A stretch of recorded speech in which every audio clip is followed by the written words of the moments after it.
What's up, LOT fam? Welcome back to Love That Teach, and today we're back with another video. I have a story time for you guys. So before we get into this video, make sure you like, comment, and subscribe. Thank you. Alright, y'all, so I'm supposed to be doing work, but I thought that I would give y'all a story time real quick because I really want to get these story times popping on my channel. Let's get right into this story. Today I'm going to tell you guys about the time my principal made me cry. Yeah, my principal made me cry. Definitely did. So, let me just bring it all. Let me just take you back. So, it was the first day of school. My first full year of teaching. I call it my second year, but it was really my first full year. So, yeah, super excited about being in second grade. The first day of school comes around and I prepare for the day. I don't want to make myself seem like a bad teacher, but I'm just gonna be honest with y'all, for real. So I prepare very loosely for the day, and honestly, in my head I'm thinking it's the first day of school, so we're probably not gonna get much teaching done. We're just really trying to learn the students, introduce ourselves, introduce routines and procedures, and just kind of get the kids into the flow of being back in school before we start actually teaching hardcore content. Now, of course, we do teach certain things the first week of school. It's not just all play. It's obviously we do teach real content, but it's the first day of school, so I prepared, but very loosely, because honestly I didn't think that we would have much time left for anything else. So there was a certain time in the day that most of the kids were done with the activity that I had given them, and I didn't prepare another activity. As a teacher, we learn that you need to prepare, like over prepare, because there are some students that might finish faster. There are some students that might take a little bit of extra time. So we have to, scaffold and basically make sure that the students who are quick finishers have something else instructional to do while they wait for everyone else to finish. But I didn't plan that. So I just told the kids to draw a picture. I just told the kids to draw a picture. Now, to me, this wasn't a huge deal because most of the kids were finished. We were just waiting on a few more people to finish. So I was like, just sit at your desk quietly, draw me a picture, and, I left it at that. Well, in walks my principal. Y'all, in my mind, immediately, I could read her face. I could tell that she was not happy.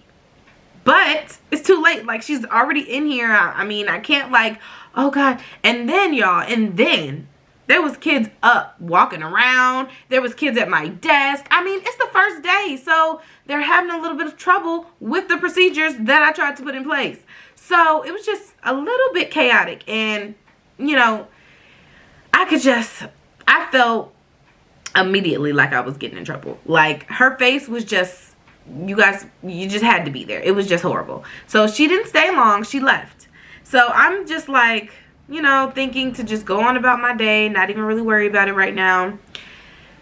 Y'all, she comes back. She comes back with someone else, and she's like, this person is going to watch your class, and you're going to go with me, and I'm going to show you what my expectations are. Y'all, my heart just sunk. I felt so bad. I felt so bad because I am a perfectionist, and whatever I'm doing, I want it to be done right. So the fact that I'm getting called out for something that I'm doing, it just made me feel so bad. And I'm already a sensitive person. Like, my friends will tell you, I'm super sensitive. I will cry or get upset at any little thing. So she takes me to one of my coworkers' class. We walk inside. They are killing it, y'all. When I tell you, he was like bam, bam, boom, bam, like getting it done. He was getting it done. And I'm just like, in my mind, I'm thinking, really? So I'm just sitting there watching him teach. So then she's like, all right, let's go. I have another stop for us. We go next door. We see my next coworker. The kids are sitting on the carpet. She's reading a story. She's calling on them. Killing it yet again. And what am I doing? Drawing. That's what I'm doing. People are doing calendar. People are reading books. And I'm in there freaking drawing. Like, it was just a mess. Like, so she was like, all right, so now you, see what I expect. This is not acceptable. Like, they're not supposed to be coloring. But, she just really, she wasn't yelling at me, but I don't know. It just made me feel bad. So I go back to my classroom. I finish off the day. And, you know, I'm sad about it. So at the end of the day, I'm telling everybody, y'all. I tell everybody. When something is happening in the school, you know, teachers have loose lips. So I was telling all my coworker friends, I was like, y'all, Miss so-and-so came into the classroom. The kids was drawing. She was so mad. Like, I was just telling everybody. And I was getting, like, my emotions were building back up as I kept retelling the story because I was feeling bad, y'all. So, like, she comes, I'm standing in the hallway with one of my coworkers and we're talking or whatever about it. And my principal walks up and she's like, you know, in a good mood. And she's like, oh, Miss So-and-so, we got to get Miss Roundtree together, you know, like, you know, we got to show her the ropes, get her, you know, get her right. And I just, like, I was, like, my throat was getting tight. Like, you know how when you're, like, holding back tears, like my throat was getting tight, like I was just feeling it burning inside of me. And then she was just like, you know, as we were talking about it, and she was just, you know, we were just conversing, I don't know, I forgot.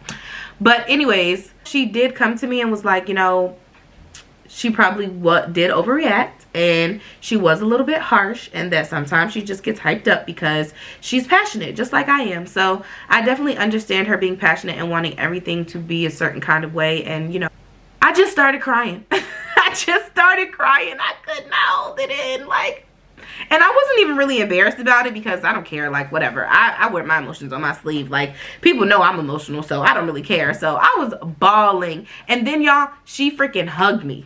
Like, you know how when somebody is comforting you and then you just like break down? Like, I just broke down and started crying. I just felt so freaking bad. And like right now, today, I probably wouldn't react that way again. Like, I wouldn't get so upset because like at the end of the day, the kids were, you know, they weren't all over the place. I mean, they were, some of the kids were up, but again, it was the first day of school, my first time in second grade.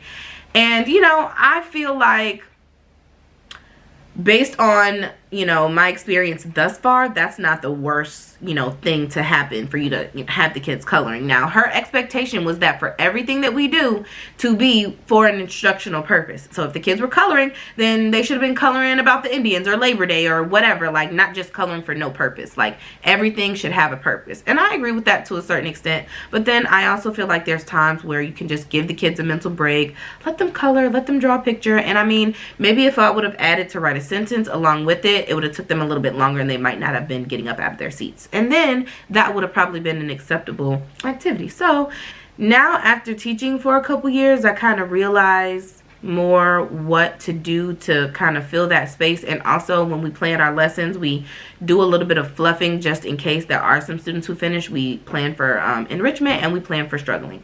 So, you know, it is what it is, and best believe they wasn't coloring again after that. I mean, the next time they colored, or the rest of the times that they colored, it was definitely for a purpose. Now, they might have been coloring a 4th of July picture, but still for a purpose. So, live and you learn, and I haven't cried since, I'll tell you that. Anyways, guys, again, make sure you like, comment, and subscribe, and I'll see you in the next video. Bye!